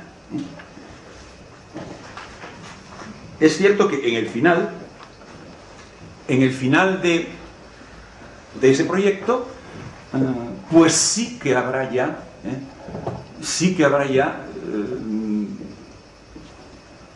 lo descualificado, de alguna manera. Sí que habrá ya, asomará ya lo descualificado y por tanto lo ilimitado. Es decir, si admitimos eso que nos dice ese argumento erístico, es decir, de que el mero reconocimiento de la diferencia irreductible, precisamente por ser reconocimiento, es el comienzo de su eliminación, de la eliminación del carácter de diferencia irreductible, entonces, bueno, estamos diciendo lo mismo que aquello de lo que he dicho hace un momento de la distancia, o simplemente estamos diciendo lo mismo que cuando decimos que el proyecto Polis, para decir lo mismo empleando otra lengua, otro lenguaje, digamos, el proyecto Polis, puesto que es el proyecto de reconocimiento expreso del nomos, y el nomos, no lo olvidemos, es el reparto, por lo tanto es efectivamente el que esto sea esto, es lo mismo que el que aquello sea aquello, la diferencia irreductible, etc. Puesto que es el reconocimiento del nomos, puesto que es el reconocimiento del nomos, es, digamos, el reconocimiento de algo que es lo mismo para este caso, para esto y para aquello. Para esto y para aquello, como la diferencia del argumento erístico del que antes hablábamos, que es lo mismo para esto y para aquello, que es lo mismo para todos los casos. Por lo tanto, es la génesis de un espacio uniforme, ¿no? Es la génesis de un espacio uniforme, pero en un espacio uniforme no hay límites, ¿no? No hay límites justificados, ¿no? Es tan irrelevante, tan arbitrario cortar por aquí como cortar por allí. Por lo tanto, se ha suprimido con eso aquello mismo que se trataba de reconocer expresamente, aquello mismo que, o sea, la distancia entre esto y aquello, se ha creado un espacio uniforme, por lo tanto, que se puede prolongar indefinidamente en cualquier dirección, y por lo tanto el proyecto Polis pues es un proyecto suicida, es decir, en definitiva acaba con liquidando en la propia comunidad determinada cuyo estatuto se pretendía hacer transparente, hacer relevante, liquidando esa comunidad y por lo tanto liquidando la polis también, ¿no? Bien, es lo mismo que hemos visto hablando de cantidad y de los dos sentidos de cantidad, ¿no? Bueno, también hemos visto entonces que este proceso es el mismo, por el cual se llega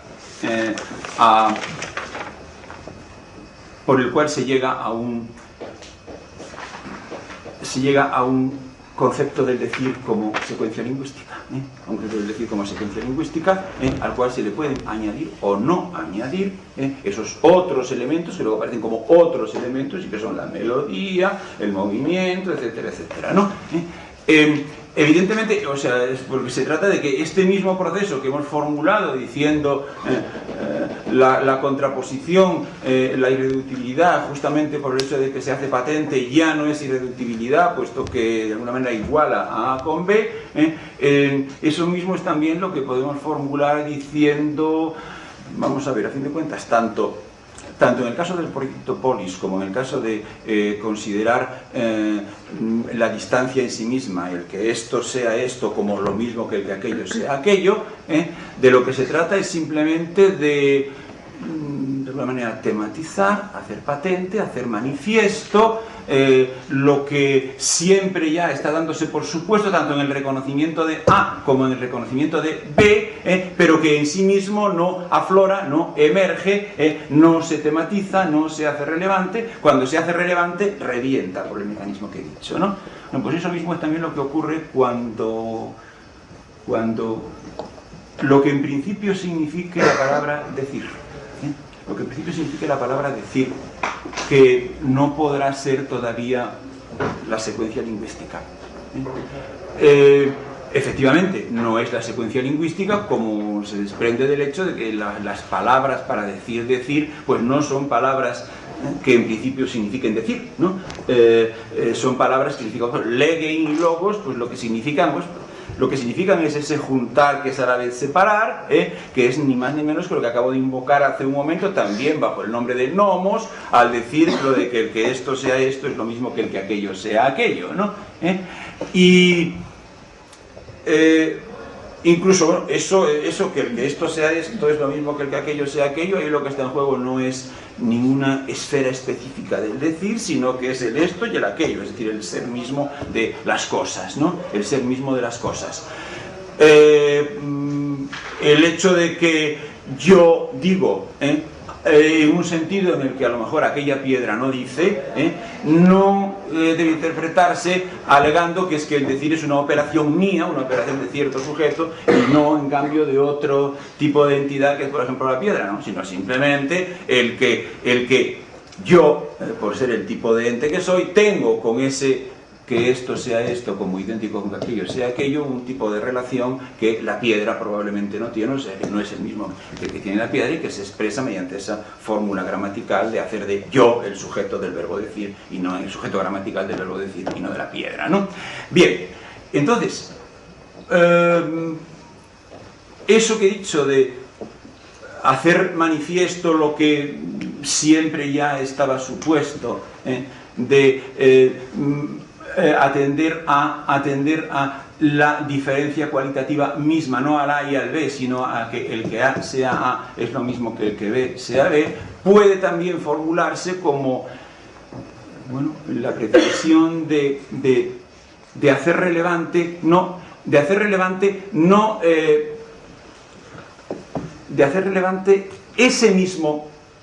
eso mismo que significa la palabra logos, eso mismo que significa la palabra legein, ¿no?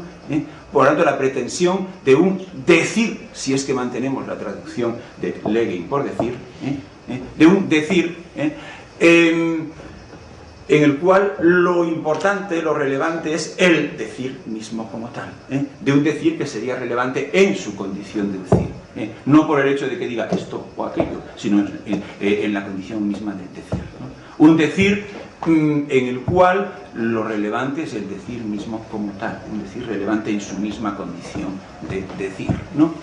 Bueno, esto es otra manera de formular el mismo proyecto que el proyecto Polis, que el proyecto de hacer relevante la diferencia en cuanto a diferencia, y eso es lo que finalmente conduce, a través de una historia que ya ha sido tratada muchas veces, que es esa historia de los llamados géneros poéticos, ¿no? de la Grecia antigua, es decir, de la historia de los géneros poéticos y de la historia de esta pretensión de un decir en el cual lo relevante sería el decir mismo, de un decir que sea relevante como decir, ¿no? Bueno, y es a través de esa historia de géneros poéticos como se va a parar finalmente a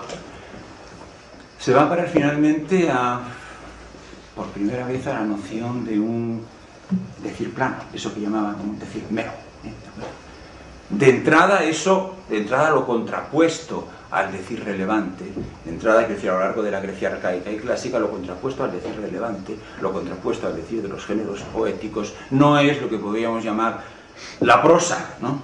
No es eso, ¿no? No es eso. Es sencillamente, digamos, el decir descuidado, ¿no?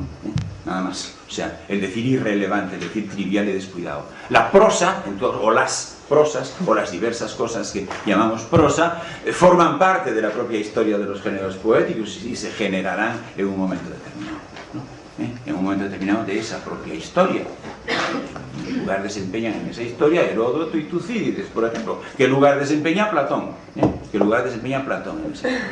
Ahora, es verdad que como resultado de esa historia ya fuera de ella, ya no como Grecia, sino como comienzo del helenismo, sí se llegará a la noción del decir meramente decir de la secuencia meramente lingüística, estudiable por la gramática de palabras, oraciones, etc. Sí se llegará a eso, y a eso es inherente el que eso a partir de ahí sea, por así decir, el punto cero, desde el cual se definen como apartamientos respecto a ese punto cero lo que antes eran géneros poéticos, ¿no? Lo que antes eran géneros poéticos. Bien, me interesa ahora destacar, con prisa además, porque se me está... A ver, ¿qué perspectiva de horario teníamos? Más o menos hasta las 2:30. Sí. O 2:15, vamos a quedar media hora, la pausa de 1 hora y... Y luego, o sea, vamos a ver que tenemos todavía como media hora, luego una pausa, media hora, la pausa. Luego una pausa de 1 hora y luego podemos seguir, pero entonces ya no hablaría yo, sino que habría... Sí, es una cuestión de acuerdo, vale. Bueno, pues vamos a hacerlo así, Efectivamente, o sea, vamos a hacerlo así, es decir, que yo sigo hablando durante un rato y cuando, o sea, evidentemente un rato que no excederá de media hora, evidentemente, no excederá de media hora, y después habrá una pausa y después hablaréis vosotros, ¿no? Bueno, lo que sí tengo que decir es que esa pausa para comer tiene que no ser muy larga, porque si no quedaría muy reducido el espacio posterior, puesto que yo a las 5, 5 y cuarto me tengo que marchar, ¿de acuerdo? ¿Está claro? Bueno, entonces, 1 hora más o menos. Vale, de acuerdo. Entonces, vamos a ver, decía que ese proceso de autorreventamiento por la vía precisamente del reconocimiento, por la vía precisamente del hacerse relevante, ese proceso que conduce a lo que llamamos el decir mero, el decir plano, como punto de partida para la consideración de otros decires no planos, ¿no? Ese proceso, vamos a decir ahora, es al mismo tiempo el nacimiento de lo que hoy llamamos, y desde hace mucho tiempo se viene llamando música, evidentemente, ¿no? En el sentido siguiente, o sea, es también, digamos, complementariamente el nacimiento de eso que llamamos música, en el sentido siguiente, vamos a ver, en principio la palabra musique es una palabra griega, como todo el mundo sabe, pero también casi todo el mundo sabe que en griego no significa la música, O sea, en griego no hay una delimitación de lo musical frente a, por ejemplo, lo literario o lo poético o algo de ese tipo, eso no lo hay, ¿no? ¿De acuerdo? Por lo tanto, en griego, o sea, musicos, musique, musicón, ¿no? Está en femenino, es musique, porque el sustantivo que se sobreentiende es tecne o episteme o dinamis, ¿no? Que son todos femeninos, ¿no? Perteneciente relativo a las musas, ¿no? Está claro. Y las musas, pues eso es una cierta figura divina plural, que con lo que tiene que ver es con eso que hace un momento he llamado el decir, pero el decir en un sentido en el que todavía no está el decir plano, todavía no está el mero texto, la secuencia meramente lingüística, sino ese decir que, digamos, es simplemente eso que mencioné cuando dije el que esto sea esto, como que a la vez, como que lo mismo que aquello sea aquello, ¿no? Ese el leguen como juntar y a la vez separar, ese yo tengo una relación con eso que en principio no tiene una piedra, por lo tanto, en ese sentido se puede decir que yo digo, no que eso sea una operación mía, sino simplemente que yo pertenezco a eso de una manera en la que no pertenece una piedra, pero esa pertenencia mía no es, puesto que no es una operación mía, tampoco es la operación lingüística mía, no es un discurso que yo emita, sino que en donde está es en todo mi andar con las cosas y habérmelas con las cosas. Por eso decíamos que Píndaro no compone un texto, sino que lo que hace es poner a un conjunto de gentes a moverse de una manera cualificada, de una manera determinada, ¿no? ¿De acuerdo? Bueno, eso, decir en ese sentido, es decir, decir en ese sentido en la medida en que además se constituye, como decíamos hace un momento, en relevante, es decir, decir en ese sentido, pero además en aquella situación en la que en el decir en ese sentido es el propio decir lo que importa, es el propio decir lo que importa, es relevante como decir, no por aquello a lo que se refiera, o sea, no porque diga acerca de barcos o de mesas, ¿no? Sino como decir. Eso, ese decir en ese sentido, es con lo que tienen que ver esa figura divina, plural, que llamamos las musas, ¿no? Por lo tanto, lo músico es lo que tiene que ver con eso que he llamado hace un momento un decir que es relevante en su misma condición de decir en la cual está implicado el entero andar con y habérselas con las cosas, ¿no? ¿De acuerdo? Ese decir es lo perteneciente o relativo a las musas, porque es aquello con lo que aquello que se representa mediante esa figura divina plural que son las musas, ¿no? Bueno,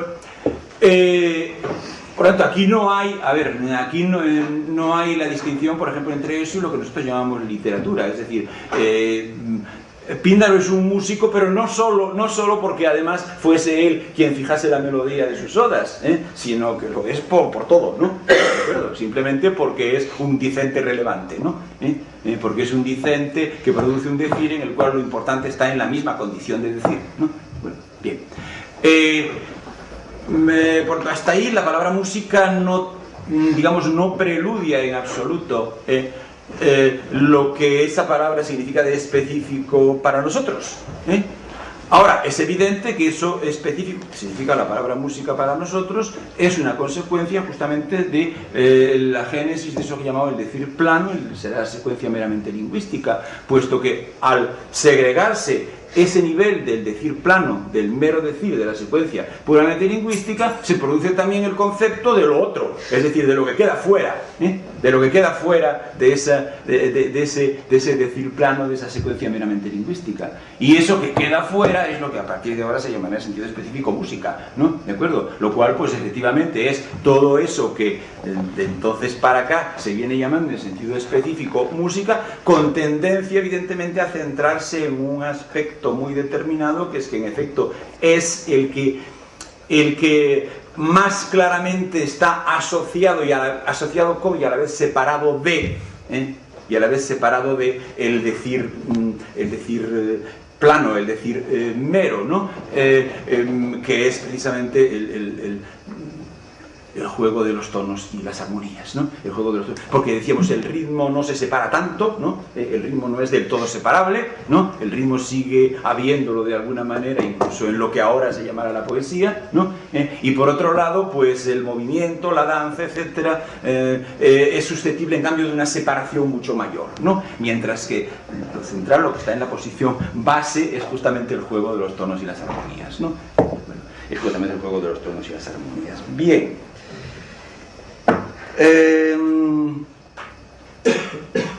Por lo tanto, ese origen de lo que llamamos música, ese ser lo otro con respecto a lo que queda especificado como el decir en sentido estricto, ¿no? Eso que se añade al decir, puesto que tiene ese origen, puesto que se origina en ese aplanamiento, ello mismo expresa también ese mismo aplanamiento a su manera, ¿no? Ello mismo expresa también ese mismo aplanamiento a su manera, ¿no? Es decir, también ahí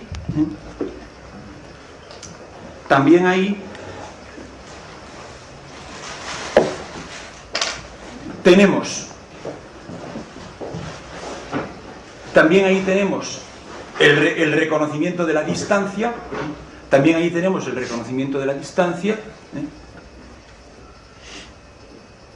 y también ahí tenemos que, o sea, aquello que decíamos antes de la diferencia irreductible de A a B, ¿no? De A a B, que es al mismo tiempo la diferencia irreductible de B a A, también ahí tenemos el reconocimiento de la distancia, y también tenemos como el reconocimiento de la distancia, la relevancia de la distancia como tal, el que la distancia se haga relevante como tal, al mismo tiempo la descualifica. Es decir, la distancia armonía, introduce necesariamente la tematización de la distancia armonía, el que no solamente la haya, sino que fijemos la atención en ella, incluso que la expresemos en determinados términos, por ejemplo, que digamos esto es 1-2, una octava es 1-2. Claro, este 1-2 ya sabemos, no tiene nada que ver con número en el sentido de lo cuantitativo, en el sentido de lo ilimitado. Ciertamente, no tiene nada que ver. Pero el propio reconocimiento de la distancia, por el hecho de ser reconocimiento, de algún modo la descualifica. El hecho de que la distancia no solamente esté ahí, sino que resulte de algún modo tematizada, la descualifica, y entonces, sí, efectivamente, inevitablemente surge la cuestión de, bueno, ¿esto qué es 1, 2? Surge la cuestión de, digamos, de si eso se lo puede dividir, o sea, de si eso se lo puede dividir, se lo puede descomponer en suma de otras distancias, ¿no? Es decir, si se lo puede descomponer en suma de otras distancias, lo que pasa es que de momento, solamente hay la cuestión de si se lo puede descomponer en suma de otras distancias. Por ejemplo, no se lo puede descomponer en suma de distancias iguales, ¿no? No hay manera. O sea, 1, 2, no se puede interpretar como el producto de dos factores iguales. Y de hecho, pues efectivamente no hay nada armónicamente en la mitad de una octava, ¿no? Está claro, en la mitad de una octava no hay nada, absolutamente nada, eso no tiene entidad alguna, ¿no? Bueno. Igualmente, pues en vez de con 1, 2, pues pasa con 3, 4, con 2, 3. Surge el problema si se lo puede dividir, y se lo puede dividir, lo que pasa es que, cuidado, de momento estamos en el helenismo, el dividirlo sigue significando encontrar posiciones intermedias que en verdad haya. Por lo tanto, lo que no hay es un postulado de ilimitación. ¿Está claro? No hay un postulado de ilimitación. Estamos ya en el helenismo, pero no hay un postulado de ilimitación. Hay lo ilimitado, es decir, se habita en lo ilimitado en el sentido de que se buscan siempre intermedios. ¿Está claro? Se habita en lo ilimitado en el sentido de que se buscan siempre intermedios, pero no hay un postulado de que tiene que haber todos los intermedios que se quiera y en las proporciones que se quiera. ¿Está claro? Se busca y se sigue buscando, pero tiene que ser encontrando. ¿Está claro? Aquellas distancias, aquellos cortes que no se encuentren fenomenológicamente, es sencillamente que no los hay. Y punto, ¿no? Lo que no hay es el supuesto de tiene que haber cualesquiera cortes, porque cualquier punto es igual a cualquier otro. Esto se expresa incluso en el hecho de que por distancia se esté entendiendo siempre no nuestra diferencia aritmética, sino lo que nosotros llamamos cociente, ¿no? Porque a la noción de diferencia aritmética sí que le es inherente el que se pueda, digamos, subdividir según cualquier proporción. Es decir, el que se pueda subdividir según la proporción que uno quiera, ¿no? El que se pueda encontrar, en términos de números que son cocientes exactos, ¿no? Una proporción de 1 a 2, de 1 a 3, de 1 a 1, de igualdad, etcétera, dentro de una distancia aritméticamente considerada, ¿no? Dentro de la relación 1-2 considerado como diferencia aritmética, como 2 menos 1, ¿no? Como tramo de línea. En cambio, si por diferencia entendemos la relación entre los términos, la razón o el cociente, entonces no, eso no ocurre. Eso no ocurre. No tiene que haber un cociente que divida esa relación por cualquier punto, por cualquier parte. O sea, no tiene por qué haber una manera de dividir una octava en 2, no tiene por qué haber, y de hecho no hay una raíz cuadrada exacta de 1 partido por 2, no la hay, ¿no? ¿De acuerdo? Entonces, ahora estamos en el helenismo, estamos ya en lo ilimitado, pero solo en el sentido de que se busca otra división, y otra división, y otra división, y otra división, y que siempre hay que seguir buscando divisiones, pero hay que encontrarlas, efectivamente, hay que encontrarlas. Lo que no hay es un postulado a priori, ¿no?, de que tiene que haber cualesquiera divisiones que se exijan, porque aquello tiene que ser ilimitado y por tanto tiene que ser igualmente válidos y por tanto igualmente inválidos todos los cortes, ¿no?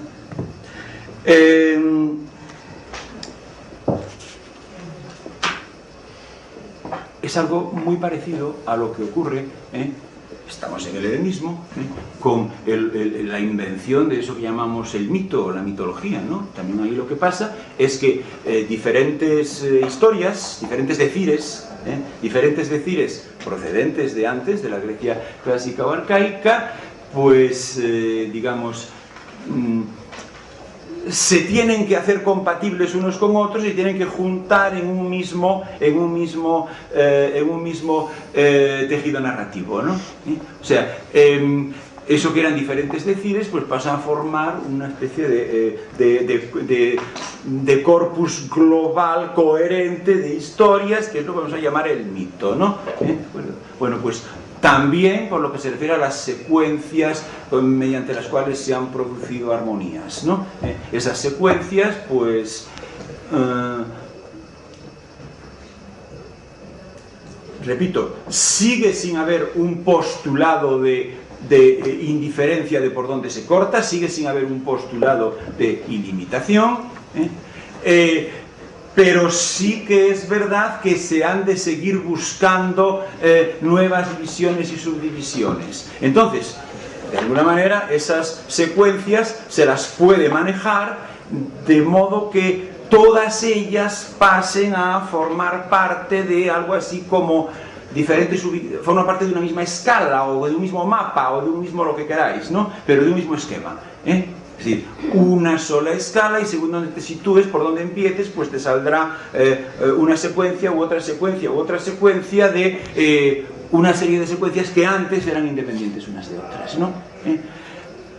Para eso hay que manipular, como hay que manipular también las historias procedentes del decir clásico y arcaico para constituir el mito, la mitología. Para eso hay que manipular los intervalos, pero se los manipula todavía bajo la condición de que lo que se obtenga tienen que ser efectivamente distancias que se encuentren.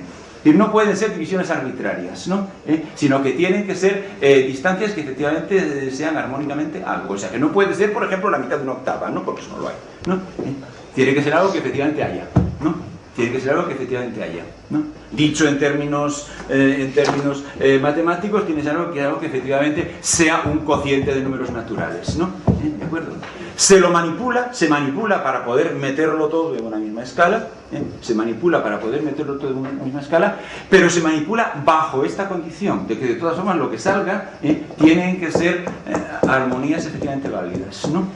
Y no particiones arbitrarias.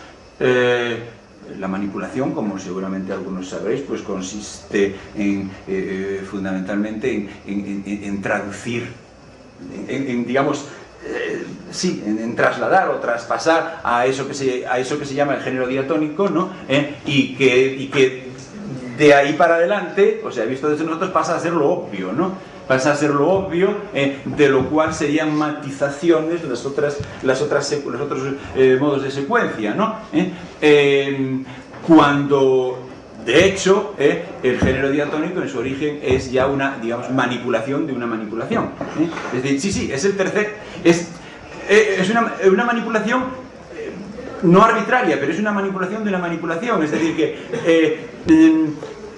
en una situación más primitiva,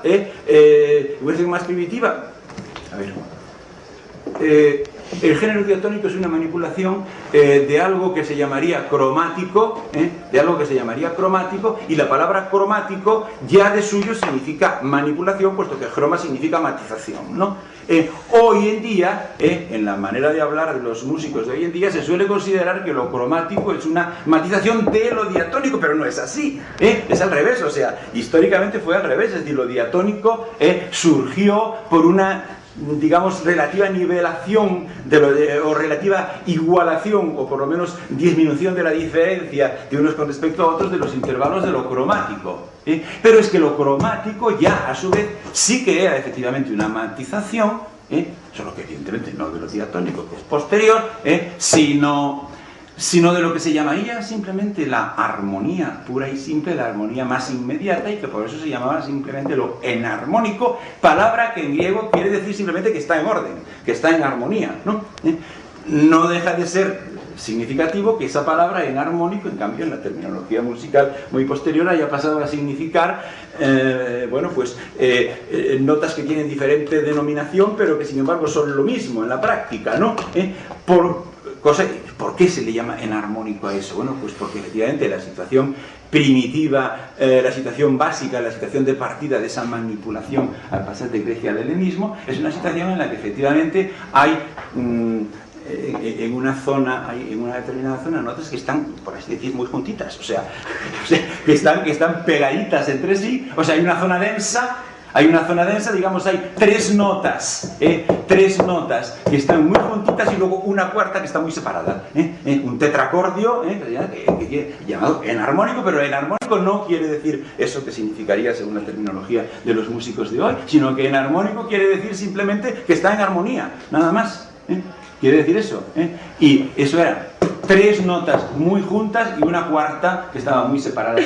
Pero esas tres notas muy juntas, sin embargo, los intervalos que tienen entre sí son efectivamente cocientes de números naturales. Es decir, son verdaderos intervalos. Entonces, bueno, de eso se pasa a lo cromático. Que efectivamente croma significa matización, pero es matización de lo enarmónico, no de lo diatónico, ¿no? Y de lo cromático a lo diatónico, ¿buscando qué? Buscando dar una modificación de las secuencias iniciales, que permita constituir una escala común, lo que se llama un sistema, o sea, sistema quiere decir poner todo junto, que todo esté junto, ¿de acuerdo? Que todo esté junto. Ahora bien, fijaros en una cosa, es que incluso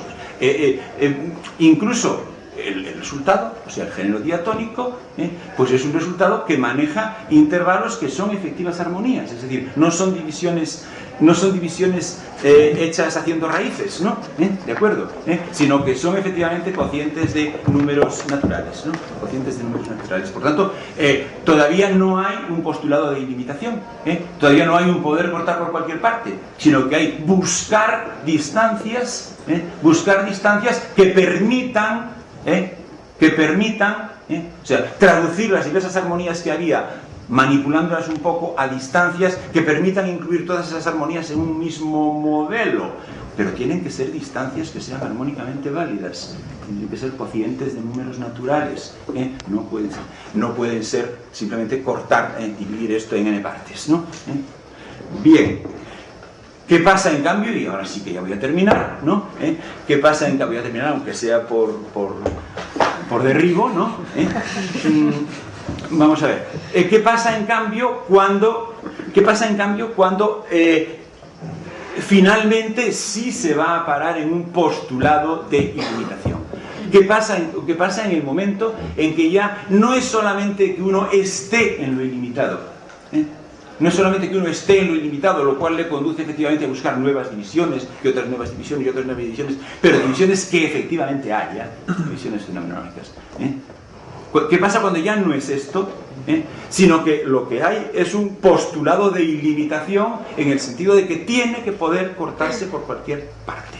Tiene que poder cortarse. Entonces, ¿qué pasa entonces? Bueno, pues pasa entonces que la línea ya no solamente tiene que poder ser dividida por donde quiera que se la pueda dividir, cosa que ya ocurría en el helenismo, ¿no? Sino que tiene incluso que poder ser dividida, por así decir, en abstracto y a priori, ¿no? En abstracto y a priori. Por lo tanto, que no hay ningún modo de división que se pueda a priori rechazar, que se pueda por principio rechazar, ¿no? Por lo tanto, por ejemplo, pues tiene que poder dividirse en partes iguales, por ejemplo. Porque ¿por qué no se va a poder dividir en partes iguales si hemos dicho que no hay unos cortes que tengan privilegios sobre otros? Tiene que poder dividirse en partes iguales. Esto es lo que ocurre en la modernidad, ¿no? Paradójicamente, muy paradójicamente, porque al mismo tiempo ocurre que la propia modernidad, es decir, la física matemática, tiene la explicación físico-matemática, de por qué solo son armonías las armonías que lo son. Es decir, la propia física matemática tiene la explicación físico-matemática de por qué no hay nada en la mitad de una octava, de por qué no hay nada armónicamente relevante en la mitad de una octava. ¿De acuerdo? O sea, es decir, tiene la explicación físico-matemática de por qué tienen que ser cocientes de números naturales. ¿De acuerdo? Y por qué, por lo tanto, no se puede dividir la octava en partes iguales, ¿no? Porque simplemente no hay ningún n no hay ningún n tal que la raíz enésima de 1 partido por 2 sea exacta, ¿no? ¿De acuerdo? No hay ningún n tal que la raíz enésima, la raíz de índice n de 1 partido por 2, o sea, de la fracción de octava, sea exacta. Lo mismo le pasa, por cierto, a la cuarta y a la quinta, porque lo mismo pasa con 2 tercios y con 3 cuartos, ¿no? Tampoco hay ningún n tal que la raíz de índice n de eso sea exacta y por lo tanto no se puede dividir en partes iguales, ¿no? Sin embargo, ahora se tiene que poder, entonces para, digamos, compaginar la armonía con el principio físico-matemático, o si queréis decirlo así, para que la música pueda seguir existiendo en la modernidad, vamos a decirlo de esta manera un poco bestia, ¿no? Claro. Bien, o sea, para compaginar la armonía con el principio físico-matemático, digamos, se tiene que... Ahora ya no es simplemente una manipulación del tipo que decíamos antes, que de todas maneras tiene que encontrar algo que haya, ¿no? Que tiene que ser fenómeno. No, ahora ya no. Ahora tendrá que ser realmente una trampa. Es decir, tiene que haber un compromiso entre los dos lados, ¿no? Consistente en que los dos reconozcan algo, los dos lados, quiere decir, la música y la física matemática, para entenderos, o la música y la modernidad, como lo queráis llamar, los dos lados reconozcan algo, de lo que los dos lados saben, los dos saben que es falso, ¿de acuerdo? Los dos saben que es falso, es decir, los dos lados saben que no hay semitonos, ¿no? ¿De acuerdo? Los dos lados saben que no hay semitonos, porque bueno, primero porque ya para empezar no hay la mitad de un tono, puesto que no hay raíz cuadrada de 8 partido por 9, ¿no? Bueno, o sea, dicho en términos físico-matemáticos, para más simple, o sea, no puede haberlo porque no hay raíz cuadrada exacta de 8 partido por 9, ¿no? Pero ya, referente a la división de la octava en partes iguales, 12 semitonos, no hay eso, no hay 12 semitonos, no hay semitonos, ni 12 ni 47, no hay, porque lo que digo con 12 pues vale con cualquier otro número natural, ¿no? ¿De acuerdo? Porque no hay efectivamente la raíz de índice 12 de 1 partido por 2 como cociente, ¿no? Y efectivamente la propia física matemática sabe que si no hay un cociente exacto, no hay armonía, ¿no? ¿De acuerdo? No hay armonía, y además sabe por qué. La física matemática sabe por qué en términos de oscilaciones, por qué si no hay un cociente de números naturales no hay armonía, ¿no? Entonces, efectivamente, no hay semitonos, no hay semitonos. Lo que pasa es que hay diferentes entidades que sí tienen valor armónico, y que, por así decir, van a parar a lo bastante cerca de ese punto en el que se situarían los semitonos, ¿no? Lo bastante cerca por lo tanto, lo bastante cerca también unas de otras, ¿no? Y todas ellas lo bastante cerca de ese punto en el que se situarían los semitonos, ¿no? Como para que se pueda, lo bastante cerca como para que se pueda proclamar que es un solo punto sin que la sangre llegue al río. Es decir, lo bastante cerca como para que se pueda proclamar que es un solo punto sin que el oído lo denuncie automáticamente, vamos a decirlo así, ¿no? ¿De acuerdo? Sin que el oído solo lo denuncia cuando hay efectos acumulativos, como seguramente sabréis, ¿no? Solamente lo denuncia cuando hay efectos acumulativos, pero de entrada no. ¿Está claro? Entonces, bueno, pues o sea, hay diferentes entidades que sí tienen un significado armónico, y que están lo bastante cerca unas de otras, y lo bastante cerca de esa raíz de índice 12 de 1 partido por 2, ¿no? Lo bastante cerca, como para que se pueda decretar que todo es lo mismo, ¿no? Aunque ambas partes saben que no, que hay una inexactitud, ¿no? Bueno, entonces, dicho esto, ya ahora sí que casi me puedo callar. Iba a decir algunas cosas más, pero como es muy tarde, voy a callarme y posiblemente las otras cosas que pensaba decir las diga respondiendo a lo que aleguéis vosotros, ¿no? O sea que casi me detengo y pues los que quieran comer pueden ir a comer, y los que no ayunar seguiremos cuando termine la presidencia, ¿no?